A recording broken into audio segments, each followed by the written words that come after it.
Hi, I'm Craig with ApplianceVideo.com. Today, we will be taking a look at the dual burner element on this Whirlpool electric freestanding oven.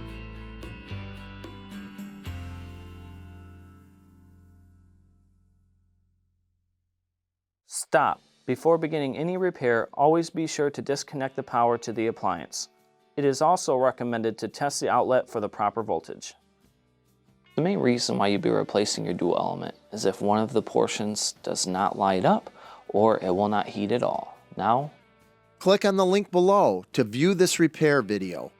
ApplianceVideo.com guides you step by step, giving you the confidence to avoid recalls and callbacks, also saving time on repairs.